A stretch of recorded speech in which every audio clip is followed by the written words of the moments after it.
Paradigms control the results in your life. They have the power over everything in your life, from your relationships to your income. And when you shift your paradigm, everything in your life improves. Hello, I'm Bob Proctor, and I want to welcome you to Paradigm Shift, where we are going to teach you how to make quantum leaps in the improvement of the results in your life. Do you know, to do this, we have to get in and talk about the mind, because paradigms, it's all about the mind. If you stop the next 10 people walking down the street and ask them what a paradigm is, they're going to look at you and they're not going to know the answer to it. So you may not know the answer to it, but it's a part of the conditioning in our mind. And to help us in this particular show, we're going to be talking about developing the higher faculties of the mind.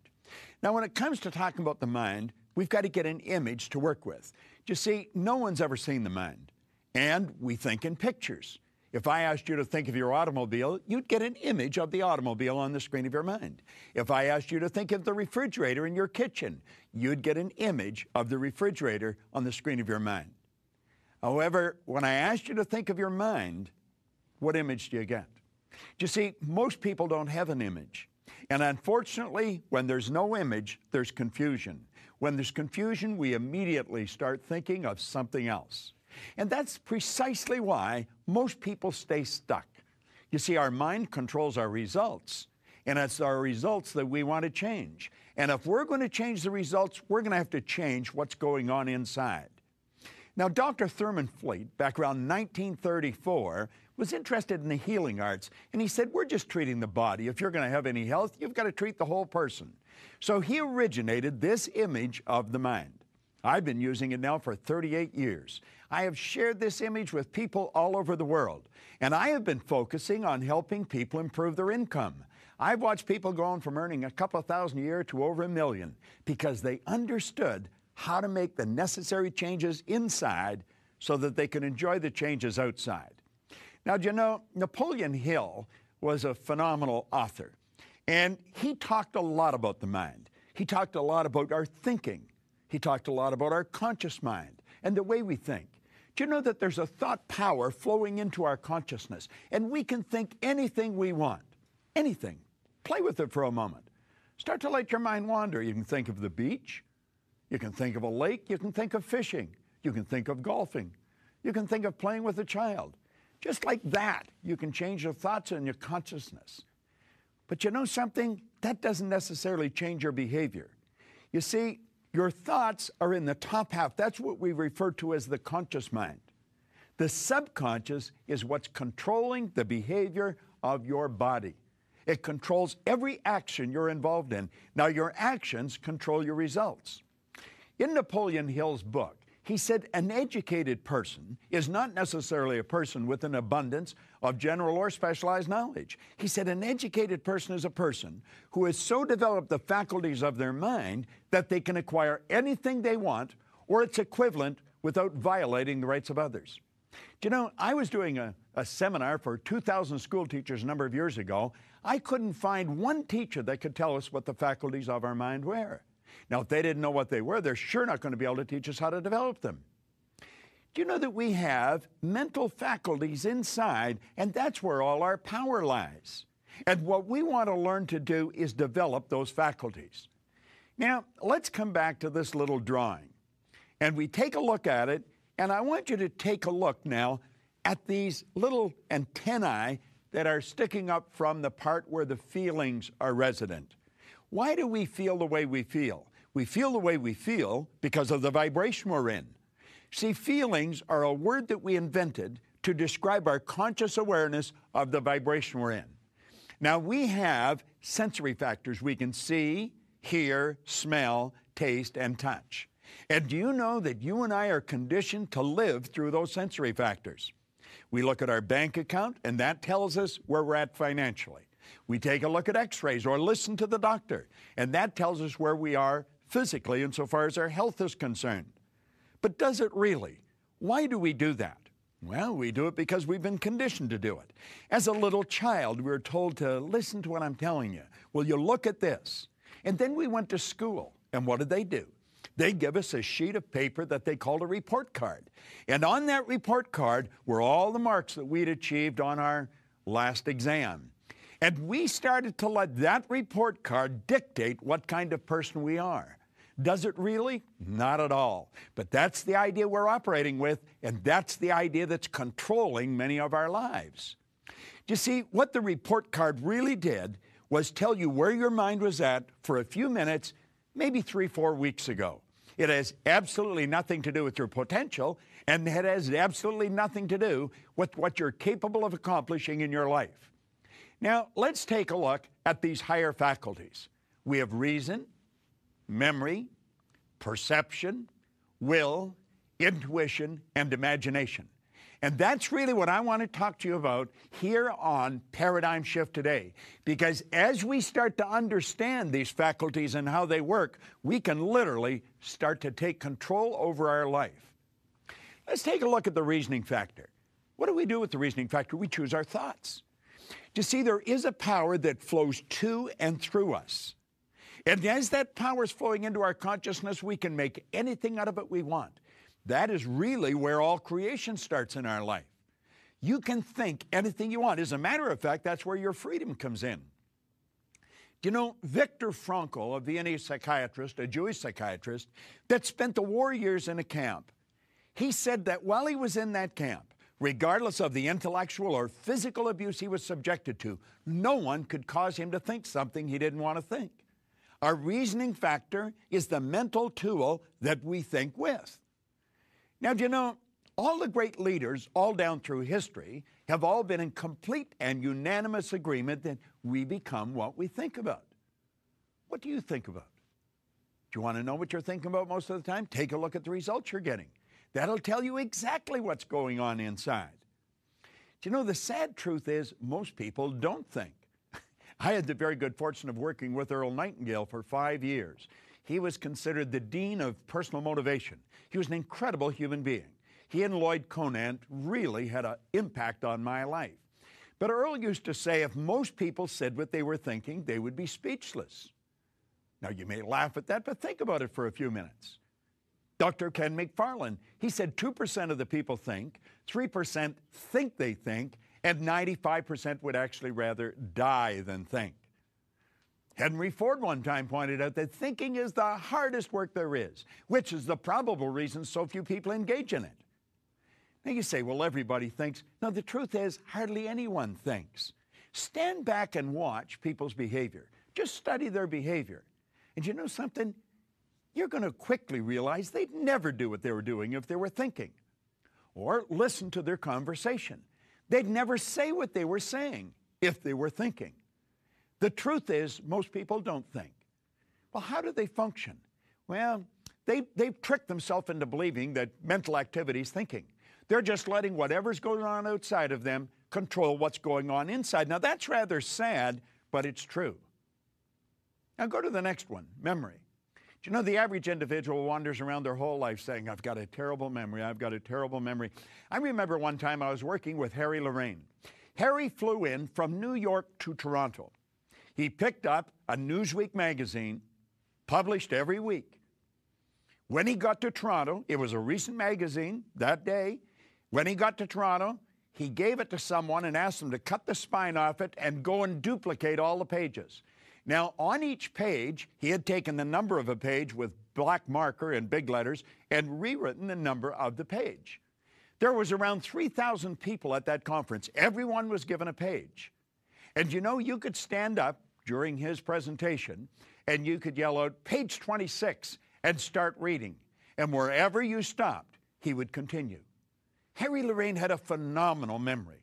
He stood at the door and met most people coming in, or a good number of them. And when he started, he asked them, he said, if anybody was at the door, if I met you, stand up for a few moments. He not only told everybody what their name was, if it was a difficult name to pronounce, he would spell it. Harry had a phenomenal memory. Now, you know, I remember asking Harry one time, I said, Harry, how long do you remember something? He said, till I want to forget it. You see, the truth is there's no such thing as a bad memory. There's only weak memories. Think of this for a moment. These mental faculties that we've got, they're something like our physical muscles. They're our mental muscles. And if we want to develop our mental faculties, we're going to have to exercise them. I want you to imagine if I left this arm in a sling and then lifted weights with this arm every day, what would happen? I think you'd quickly recognize that this arm would be rendered useless in a relatively short period of time, and this one would develop very powerful muscles. I often say it's fairly obvious I haven't done either of these things, but if I had, you know what would happen. You know, it's exactly the same with our mind. If we don't exercise our mind, it becomes lethargic. It becomes useless. It's been said, what we don't use, we lose.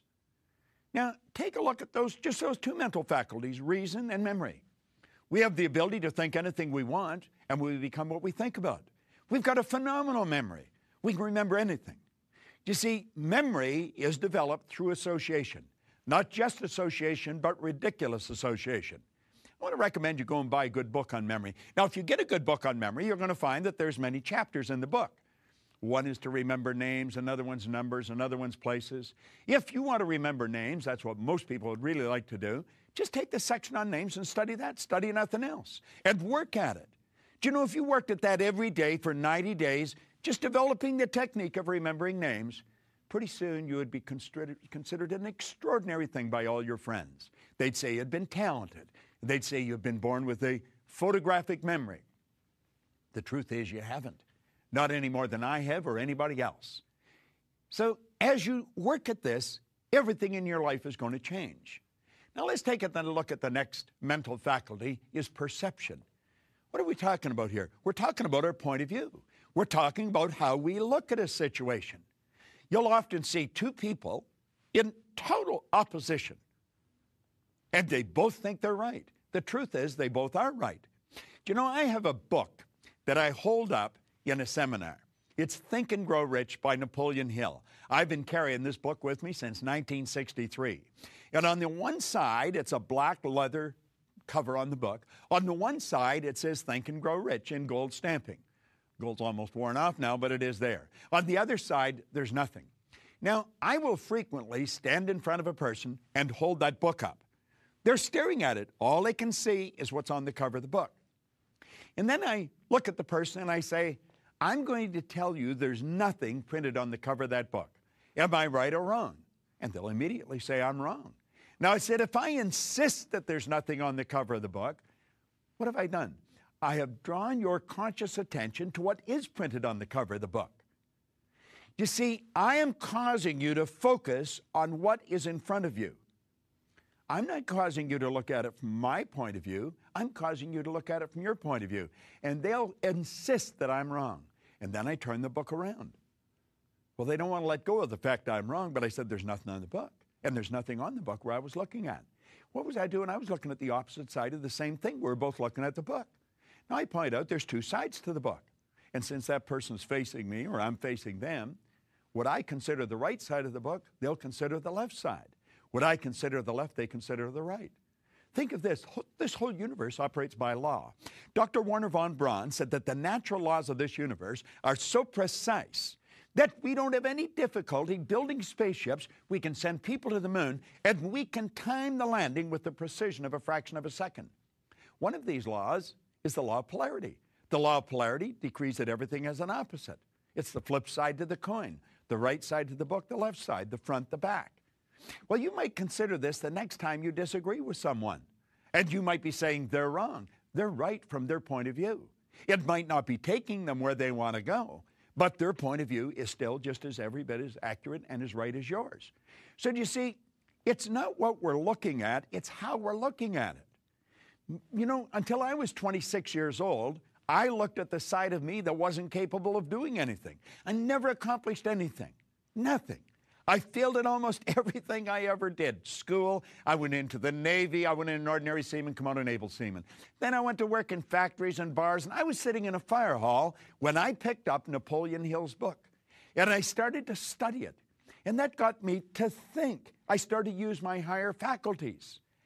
And I stopped, and I used to think, wonder what I am capable of doing. Do you see, what I was doing, I was looking at the downside of my life. I wasn't looking at the upside. I was looking at the things I had done wrong. I wasn't looking at my potential. And you know, that book caused me to totally shift my perception of who I was and what I was. I started to understand some of these higher faculties, and my whole life began to change.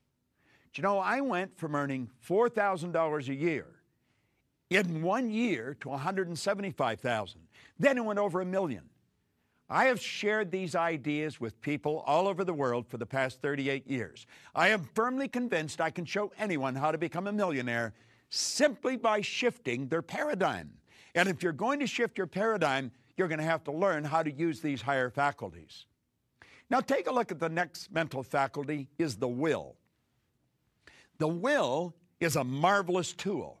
The will gives us the ability to concentrate. You see, I mentioned earlier that there's a power that flows to and through us. And as it flows through us, we give it direction. Do you know, the will to the mind is something like what a magnifying glass is to the sun. I can hold a magnifying glass, and I did when I was a child, and you probably did too, and we could cause the sun to focus. We would marshal that energy and bring it to a white-hot bead, possibly on a piece of paper, maybe leaves, sometimes on ourselves. And what did we do? We started to fire with it. We took the heat of the energy, focused it, brought it to a white-hot bead. Well, you know, that's what the mind does with the will. The will gives us the ability to take an idea and hold that idea and zero right in on something. You're going to find that all top salespeople have a highly evolved will. All top leaders have a highly evolved will. You see, it's the will that gives us the ability to focus. Think of this for a moment. Remember, we have those sensory factors. We can see, hear, smell, taste, touch. Well, they're forever picking up information from outside. All of nature's creatures respond to outside stimuli. Well, the will picks up information from outside, and it scatters our brain, literally. So we've got a zillion pictures. Most people have more ideas on the screen of their mind than you'll find in an encyclopedia in a matter of a minute or two. But the person who has a highly evolved will, they think, they build an image, and they focus on that image. And they're the people that really make things happen. It's the salesperson that focuses on the sale. It's the leader that focuses on the objective. You know, I've got a couple of statues of Napoleon in my home. And I've got him there for a couple of reasons. I don't think he was a particularly nice guy, but he was a very powerful leader. One of his biographers called him organized victory. Another one said he had immense capacity for sustained concentration. You know, one of his biographers quoted him. He said, "I see only the objective, the obstacle must give way." Well, Napoleon had a highly evolved will. Now let's move on to the next one, intuition. You know, we talk about a woman's intuition.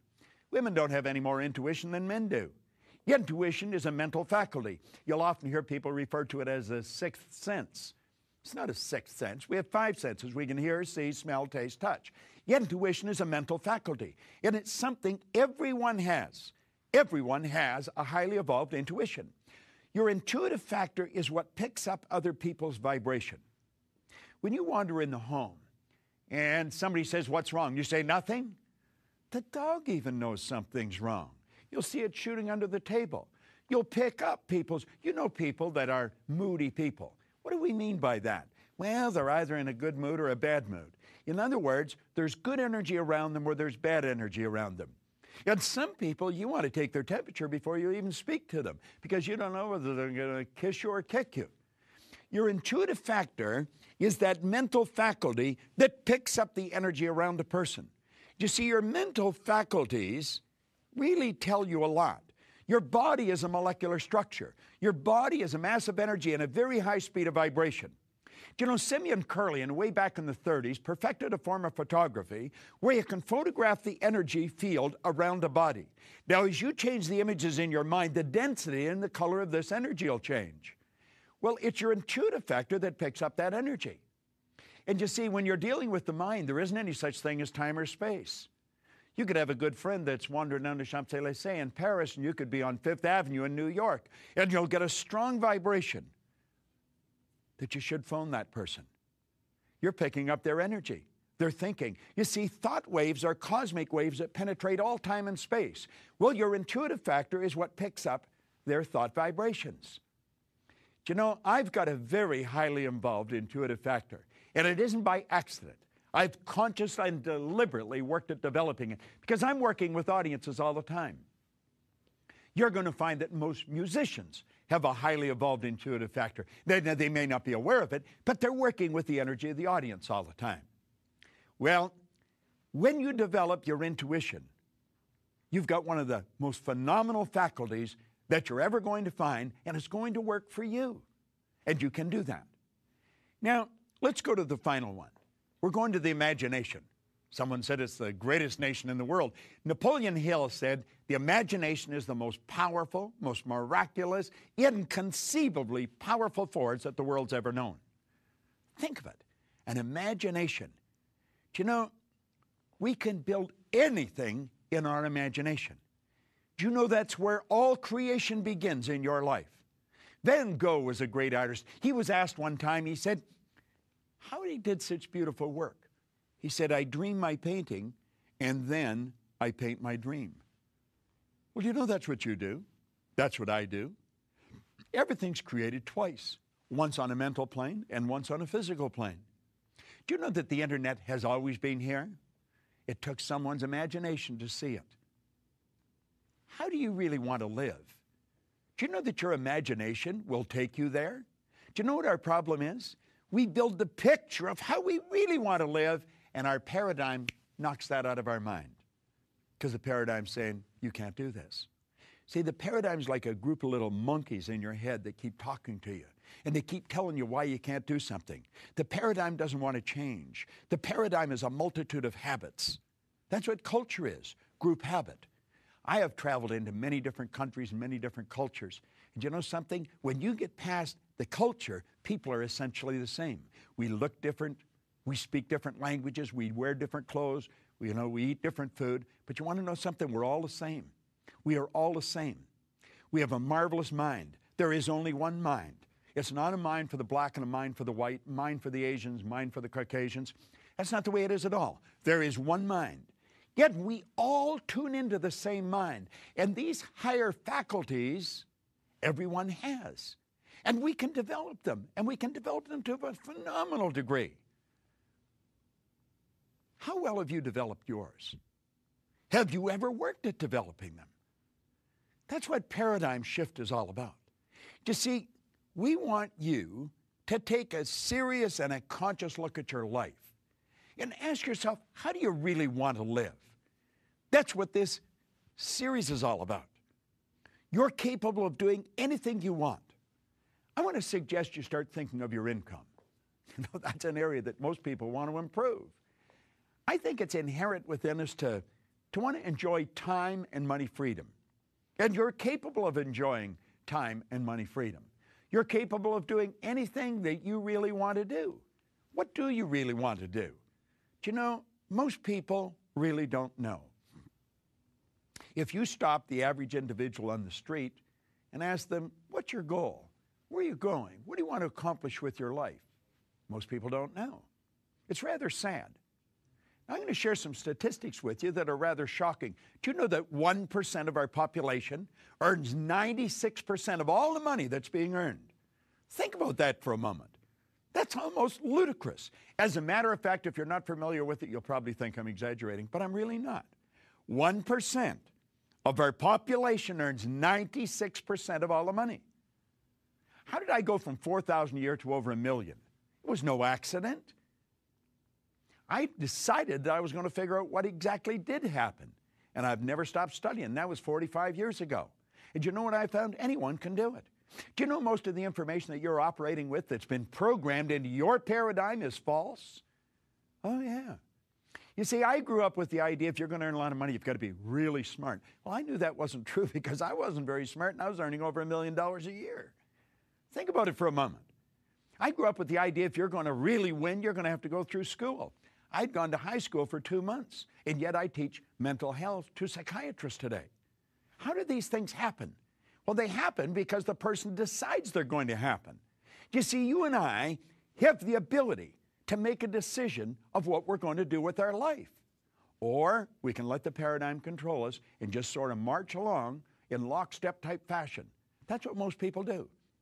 You know, most people live the same. They live the way the guy next door lives. Who's following the guy next door? Who's following the guy next door? And you know something? Unfortunately, none of them seem to know where they're going. Why do they do that? Well, they don't really know. Do you know what it is? It's their paradigm. Go into a welfare area, and you know something? Almost all welfare recipients are third, fifth, and sixth generation welfare recipients. Do you know no one ever went through school in our family? When we got to a certain age, we were asked, are you going to go? And I said, no, I'm out of here. And as I started to study this material before I had any children, I just changed one question. I didn't ask them if they were going to go. I asked them where they were going to go. And they've all gone through school. Now, do you know you have the ability, through a decision, of changing your life? I'm going to ask you to stop and ask yourself, what are you going to do with your life? Do you know? Have you got it written out in a clear, concise statement? Do you know what your purpose is? Do you have a vision? Do you know what your goal is? Now, in this series, we cover all these different points. You're not going to learn how to make a paradigm shift here in 30 minutes. But if you keep studying this information, it will become as clear to you as it is to me. You see, I often say I've got license to brag about all the information I've got because none of it's mine. I have just been absolutely fascinated with why you and I do what we do, why we don't do many of the things we want to do. I decided a long time ago that I was going to be in control of my life. No one else was.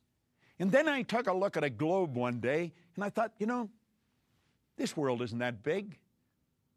As a matter of fact, the world's shrinking. And I decided I want my company to span the world. And today I have offices all around the world. I'm doing exactly what I decided to do. And you know something? When I decided, I had absolutely no idea of how I was going to do it.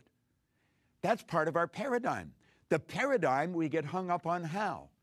Do you remember when you were just a little child? That's really when the conditioning was really moving into high gear. And you come and said, Mommy, Daddy, I want to do so-and-so. And they say, how are you going to do that? And because you didn't know how, they discouraged you. Where are you going to get the money? And because you didn't know where it was going to come, they discouraged you. I heard a beautiful answer one time when a person was asked where all the money was going to come from. He said, wherever it is right now. You see, you can attract it to you. You can attract it to you in enormous quantities. Now, this is about all we have time for today, but remember, there's no shortcuts in life. There really isn't. However, I have found that you can make quantum leaps through the transference of information and experience. And you know, that's what this channel is all about. That's what these programs are all about. And that's specifically what the paradigm shift is all about. So I'm going to ask you to join me again in the next show, and I'm going to dig into this a little deeper. Wherever you see me, I guarantee I'm talking about one of two things. I'm talking about money or paradigm shifts. This is Bob Proctor, and I want to thank you.